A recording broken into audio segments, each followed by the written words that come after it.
सोमवार व्रत कथा। पहले समय में किसी नगर में एक धनी व्यापारी रहता था। दूर दूर तक उसका व्यापार फैला हुआ था। नगर के सभी लोग उस व्यापारी का सम्मान करते थे। इतना सब कुछ से संपन्न होने के बाद भी वह व्यापारी बहुत दुखी था, क्योंकि उसका कोई पुत्र नहीं था, जिस कारण अपने मृत्यु के पश्चात व्यापार के उत्तराधिकारी की चिंता उसे हमेशा सताती रहती थी। पुत्र प्राप्ति की इच्छा से व्यापारी प्रत्येक सोमवार भगवान शिव की व्रत पूजा किया करता था और शाम के समय शिव मंदिर में जाकर शिव जी के सामने घी का दीपक जलाया करता था। उसकी भक्ति देखकर मां पार्वती प्रसन्न हो गई और भगवान शिव से उस व्यापारी की मनोकामना पूर्ण करने का निवेदन किया। भगवान शिव बोले, इस संसार में सबको उसके कर्म के अनुसार फल की प्राप्ति होती है। जो प्राणी जैसा कर्म करते हैं उन्हें वैसा ही फल प्राप्त होता है। शिव जी द्वारा समझाने के बावजूद मां पार्वती नहीं मानी और उस व्यापारी की मनोकामना पूर्ति हेतु वे शिव जी से बार बार अनुरोध करती रहीं। अंततः माता के आग्रह को देखकर भगवान भोलेनाथ को उस व्यापारी को पुत्र प्राप्ति का वरदान देना पड़ा। वरदान देने के पश्चात भोलेनाथ मां पार्वती से बोले, आपके आग्रह पर मैंने पुत्र प्राप्ति का वरदान तो दे दिया, परंतु इसका यह पुत्र 16 वर्ष से अधिक समय तक जीवित नहीं रहेगा। उसी रात भगवान शिव उस व्यापारी के स्वप्न में आए और उसे पुत्र प्राप्ति का वरदान दिया और उसके पुत्र के 16 वर्ष तक जीवित रहने की भी बात बताई। भगवान के वरदान से व्यापारी को खुशी तो हुई, लेकिन पुत्र की अल्पायु की चिंता ने उस खुशी को नष्ट कर दिया। व्यापारी पहले की तरह सोमवार के दिन भगवान शिव का विधिवत वध करता रहा। कुछ महीनों के बाद उसके घर अति सुंदर बालक जन्म लिया। घर में खुशियां भर गईं। बहुत धूमधाम से पुत्र जन्म का समारोह मनाया गया, परंतु व्यापारी को पुत्र जन्म की अधिक खुशी नहीं हुई, क्योंकि उसे पुत्र की अल्प आयु के रहस्य का पता था। जब पुत्र 12 वर्ष का हुआ तो व्यापारी ने उसे उसके मामा के साथ पढ़ने के लिए वाराणसी भेज दिया। लड़का अपने मामा के साथ शिक्षा प्राप्ति हेतु चल दिया।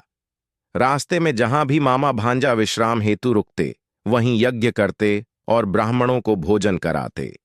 लंबी यात्रा के बाद मामा और भांजा एक नगर में पहुंचे। उस दिन नगर के राजा की कन्या का विवाह था, जिस कारण पूरे नगर को सजाया गया था। निश्चित समय पर बारात आ गई, लेकिन वर का पिता अपने बेटे के एक आंख से काने होने के कारण बहुत चिंतित था। उसे भय था कि इस बात कांपता चलने पर कहीं राजा विवाह से इनकार न कर दे, इससे उसकी बदनामी भी होगी। जब वर के पिता ने व्यापारी के पुत्र को देखा तो उसके मस्तिष्क में एक विचार आया। उसने सोचा, क्यों न इस लड़के को दूल्हा बनाकर राजकुमारी से विवाह करा दूं। विवाह के बाद इसको धन देकर विदा कर और राजकुमारी को अपने नगर ले जाऊंगा। वर के पिता ने लड़के के मामा से इस संबंध में बात की। मामा ने धन मिलने के लालच में वर के पिता की बात स्वीकार कर ली। लड़के को दूल्हे का वस्त्र पहनाकर राजकुमारी से विवाह कर दिया गया। राजा ने बहुत सारा धन देकर राजकुमारी को विदा किया। शादी के बाद लड़का जब राजकुमारी से साथ लौट रहा था तो वह सच नहीं छिपा सका और उसने राजकुमारी के ओढ़नी पर लिख दिया, राजकुमारी, तुम्हारा विवाह मेरे साथ हुआ था। मैं तो वाराणसी पढ़ने के लिए जा रहा हूं और अब तुम्हें जिस नवयुवक की पत्नी बनना पड़ेगा वह काना है। जब राजकुमारी ने अपनी ओढ़नी पर लिखा हुआ पढ़ा तो उसने काने लड़के के साथ जाने से इनकार कर दिया। राजा सब बातें जानकार राजकुमारी को महल में रख लिया। उधर लड़का अपने मामा के साथ वाराणसी पहुंच गया और गुरुकुल में पढ़ना शुरू कर दिया। जब उसकी आयु 16 वर्ष की हुई तो उसने यज्ञ किया। यज्ञ के समाप्ति पर ब्राह्मणों को भोजन कराया और खूब अन्न व सत्रदान किए। रात को वह अपने शयन कक्ष में सो गया। शिव के वरदान के अनुसार शयनावस्था में ही उसके प्राण पखेड़ू उड़ गए। सूर्योदय पर मामा मृत भांजे को देखकर रोने पीटने लगा। आसपास के लोग भी एकत्र होकर दुख प्रकट करने लगे। लड़के के मामा के रोने विलाप करने के स्वर समीप से गुजरते हुए भगवान शिव और माता पार्वती भी सुने। पार्वती ने भगवान से कहा, प्राणनाथ, मुझे इसके रोने के स्वर सहन नहीं हो रहे। आप इस व्यक्ति के कष्ट को अवश्य दूर करें।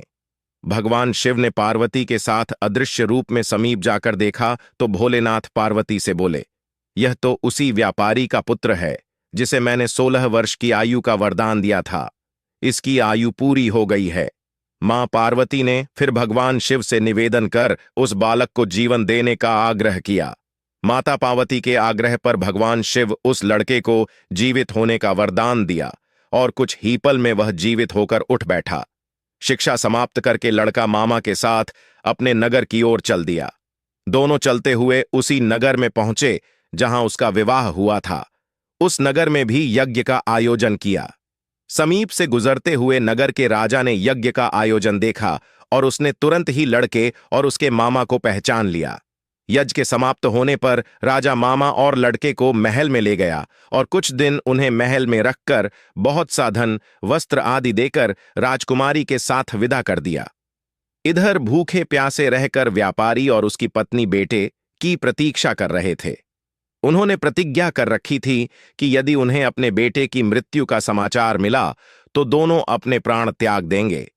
परंतु जैसे ही उसने बेटे के जीवित वापस लौटने का समाचार सुना तो वह बहुत प्रसन्न हुआ। वह अपने पत्नी और मित्रों के साथ नगर के द्वार पर पहुंचा। अपने बेटे के विवाह का समाचार सुनकर पुत्रवधू राजकुमार